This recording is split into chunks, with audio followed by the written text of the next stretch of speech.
حضرت ابراہیم مہمان نواز بڑے تھے، سخی بڑے تھے۔ حضرت ابراہیم علیہ السلام کے بارے میں نبی پاک صلی اللہ تعالیٰ علیہ وسلم نے فرمایا، سب سے پہلے جس بندے نے کسی کی مہمان نوازی کی تھی نا، وہ حضرت ابراہیم علیہ السلام ہے۔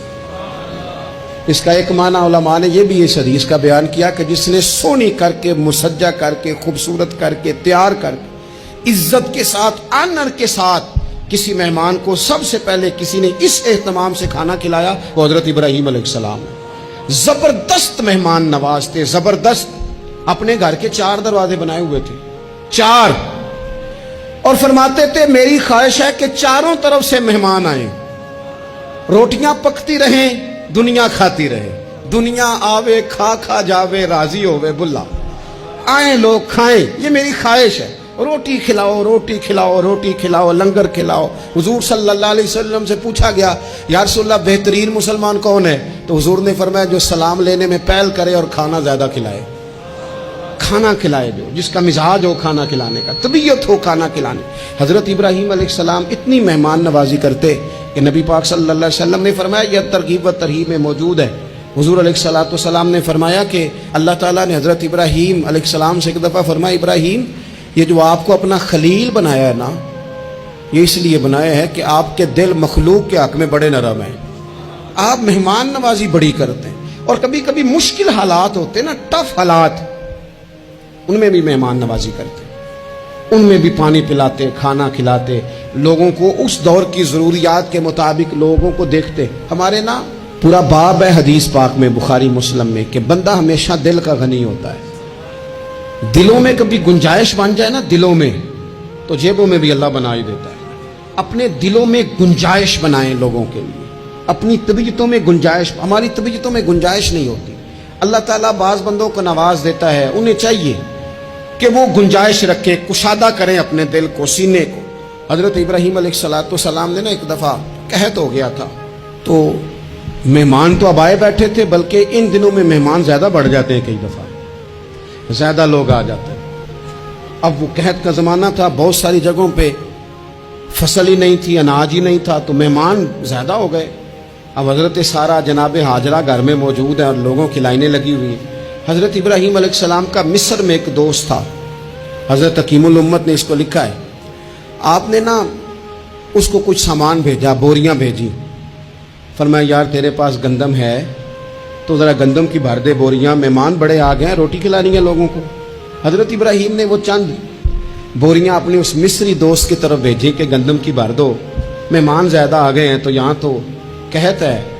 اب وہاں جب گئے لینے کے لیے خدام اونٹ لے کے، بوریاں لے کے، تو اس نے کہا جی غلہ تو یہاں بھی ختم ہو گیا، اب یہ خالی بوریاں لے کے واپس آ رہے ہیں۔ اب ان جانے والے خدام کو بھی پتا تھا، جو قریب رہنے والے ہوتے ہیں وہ خانقاہوں کے، آستانوں کے، مدارس کے، مراکز کے مزاج سے بھی آگاہ ہو جاتے ہیں۔ ان کو پتا تھا کہ اب مہمان تو بیٹھے ہیں بیسیوں، درجنوں، سینکڑوں، تو سب کو پتا ہے کہ بھئی گندم آ رہی ہے، مصر سے آنا ہے تو کھانا ملنا ہے۔ اب بوریاں جب خالی آئیں گی تو بڑا مسئلہ بن جائے گا، ان کے تو دل کمزور پڑ جائیں گے۔ انہوں نے کہا کہ تسلی دیتے ہیں، ان کو تسلی دیتے ہیں۔ رستے میں نا کچھ ریت بوریوں میں بھر لی تاکہ فوری طور پہ دیکھنے والے پریشان نہ ہوں، ریت بھر کے لے جاتے ہیں اور پھر جا کے آرام سے رکھ دیں گے۔ پھر حضرت ابراہیم سے گزارش کریں گے، غلہ نہیں ملا، وہ ایک خوبصورت سا آواز کریں گے، لوگوں کو دلوں کو تسلی ہو جائے گی، اور پھر اگلا بندوبست کر لیں۔ اب وہ بوریاں ساری کی ساری ریت سے بھری رکھی۔ حضرت مفتی احمد یار خان صاحب رحمۃ اللہ علیہ نے لکھا ہے کہ وہ بوریاں لا کے جب لوگوں نے آتے دیکھی بوریاں، تو طبیعت لوگوں کی کئی دنوں کا کھانا نہیں کھایا تھا، حشاش بشاش ہو گئی، بچے، بوڑھے، بیمار، سبھی کے دل تسلی میں آ گئے کہ آج کھانا ملے گا۔ بوریاں ایک کونے میں رکھ دیں۔ حضرت ابراہیم آرام فرما تھے کہیں، یا کسی ذکر و فکر کی مصروفیت میں مشغول تھے، ظاہراً انہیں بتایا نہ گیا۔ اب وہ جہاں گندم رکھی جاتی تھی وہاں جا کے وہ ریت کی بوریاں رکھ دیں۔ وہ خدام وہاں سے ہٹ گئے چونکہ وہ گھر کا حصہ تھا۔